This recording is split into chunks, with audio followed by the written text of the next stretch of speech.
Armin had never intended to leave Earth. A mechanical engineer by trade and a chronic procrastinator by habit, his biggest worry used to be missed deadlines and unpaid electricity bills.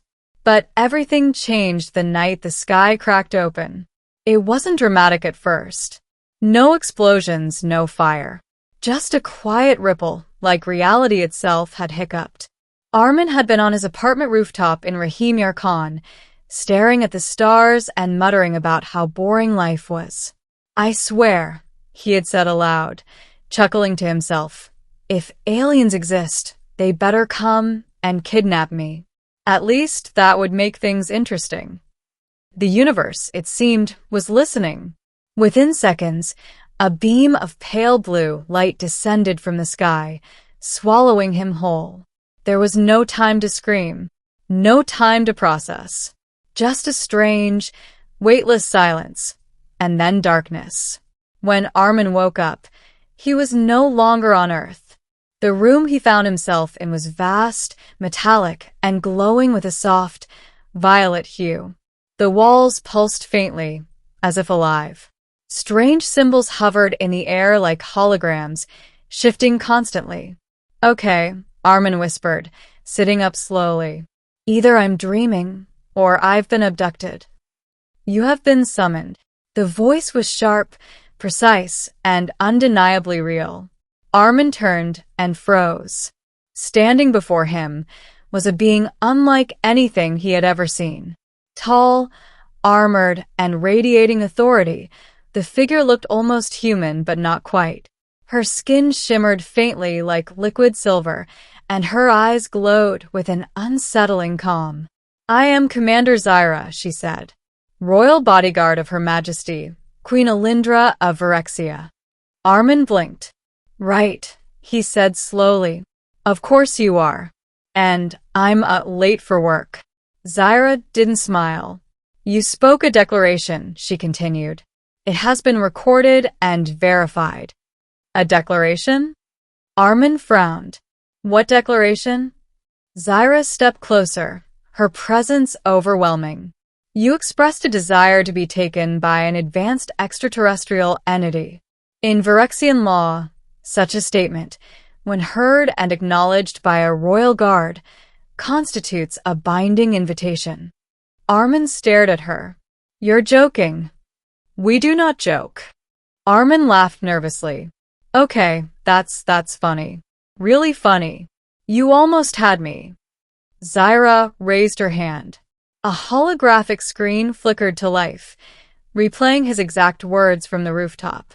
"If aliens exist, they better come and kidnap me." His smile faded. "Oh." Zyra tilted her head slightly. "As the highest-ranking present authority at the moment of your declaration, I accepted your invitation on behalf of the crown." Armin's brain struggled to catch up. Wait, hold on. That doesn't mean anything."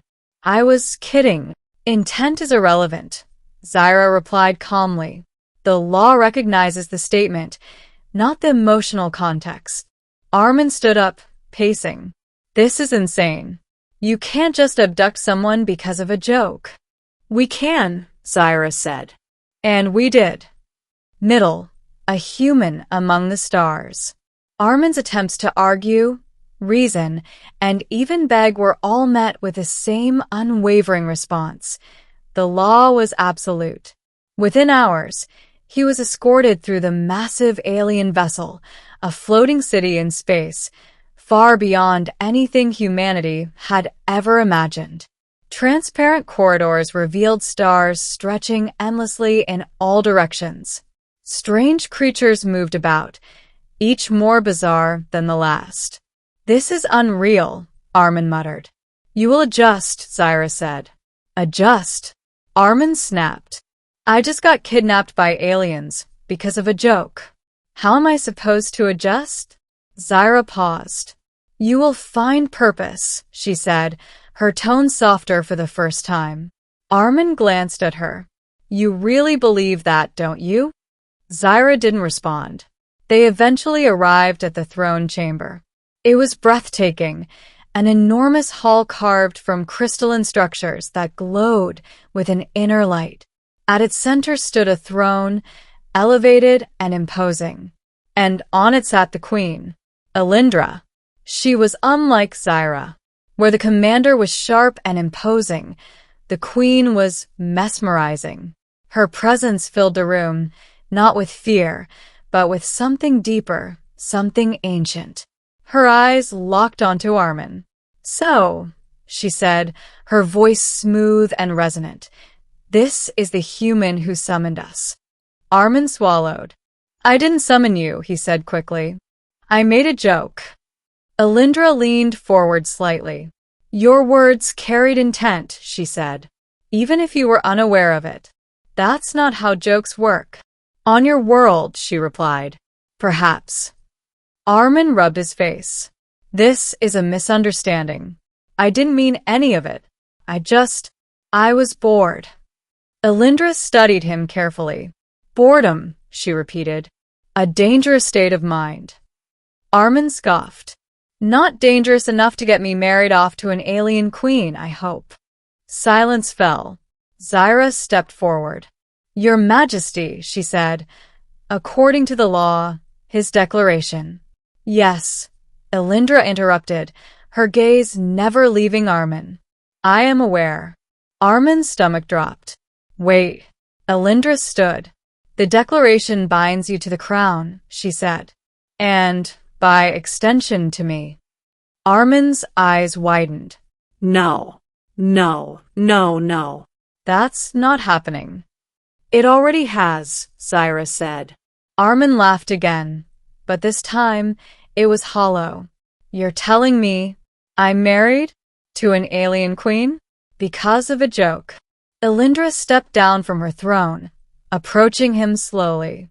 "Not yet," she said, "but you will be." Days turned into weeks. Armin was given quarters, food, and a translator implant that allowed him to understand the Phyrexian language. He was treated not as a prisoner, but not quite as a guest either. He was something in between.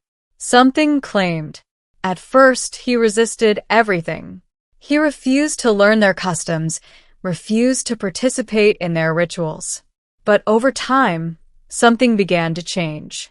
He started noticing things. The beauty of their technology, the complexity of their culture, the quiet loneliness behind Zyra's stern demeanor, and most of all, the curiosity in Alindra's eyes whenever she looked at him. One evening, he found himself standing on a balcony overlooking an alien city, vast, glowing, alive. Alindra joined him. "You are adapting," she said.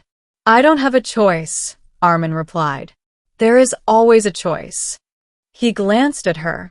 "Is there?" he asked. "Could I leave?" Alindra was silent for a moment. "Yes," she said finally, "but the bond would remain." Armin frowned. "What does that mean?" "It means," she said softly, "that no matter where you go, you would still belong to me." Armin looked away. "That's terrifying." Alindra's voice softened. "Is it?" He hesitated. "I don't know." Ending. A choice beyond the joke. The day of the ceremony arrived sooner than Armin expected. The entire planet seemed to be watching. He stood in ceremonial attire, his heart racing. Zyra stood beside him, as always. "You can still refuse," she said quietly. Armin blinked. "I thought the law." "The law binds the declaration," Zyra said. "But the union requires consent." Armin stared at her. "Then why didn't anyone tell me that?" Zyra's expression shifted, just slightly. "Because we wanted to see what you would choose when you understood what it meant." Armin looked toward the throne, where Alindra waited.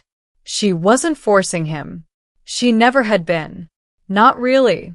The realization hit him like a shockwave. All this time, he thought he was trapped. But he had been given something else entirely. A choice. He stepped forward. The entire hall fell silent. Alindra met his gaze. "Well," she asked. Armin took a deep breath. "I came here by accident," he said. because of a stupid joke. A few murmurs rippled through the crowd, but somewhere along the way it stopped feeling like a mistake. Elindra's expression softened. Armin smiled faintly. "You're not human," he continued. "Your world isn't mine, and none of this makes any sense." He paused. "But somehow, I understand you." The silence deepened. "And maybe," he added, "that's enough." Elindra stepped closer. "Is that your decision?" she asked. Armin nodded. "Yes." The air seemed to shift. Energy pulsed through the chamber. Zyro watched quietly, a faint, almost imperceptible smile forming. As the ceremony began, Armin realized something strange. He wasn't afraid anymore. What started as a joke had become something real, something unexpected, something meaningful. And as he stood beside the alien queen, no longer as a captive, but as her chosen partner, he couldn't help but laugh softly, because somehow the universe had taken his joke seriously and turned it into the greatest story he would ever live.